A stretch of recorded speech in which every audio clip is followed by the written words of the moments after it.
Start. নমস্কার বন্ধুরা, তো ফাইনালি আপনাদের একটা ছোট জায়গার মধ্যে কিভাবে আমাদের টিভি ক্যাবিনেট রয়েছে, ডাইনিং টেবিল রয়েছে এবং তার সঙ্গে কিচেনও রয়েছে, তো আপনাদের সমস্ত ডিটেলস দেখাচ্ছি। চলুন বন্ধুরা দেখতে থাকি।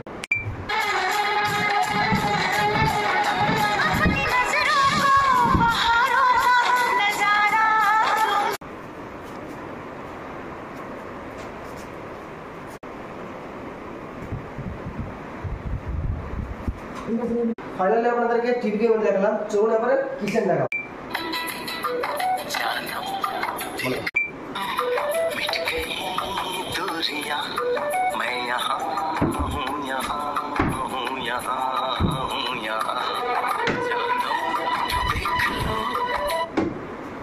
তো ফাইনালি আপনাদেরকে দেখাবো ফোল্ডিং ডাইনিং টেবিল। তো ডাইনিং টেবিলটা কেমন ফিনিশিং হয়েছে, তো চলুন বন্ধুরা দেখতে থাকুন।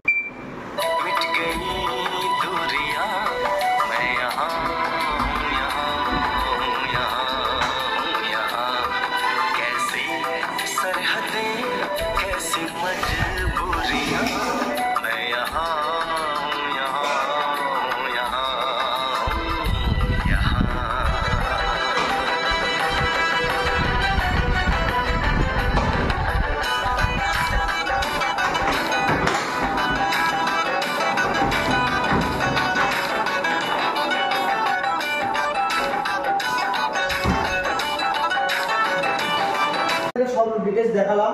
তো যারা যারা আমার চ্যানেলে নতুন আছেন, চ্যানেলটিকে অবশ্যই সাবস্ক্রাইব করে লাইক রিকোয়েস্ট করে অবশ্যই পাশে থাকুন। তো চলুন বন্ধুরা, ভিডিওটি কেমন হয়েছে অবশ্যই কমেন্ট করে জানাবেন। চলুন এখানে শুনুন।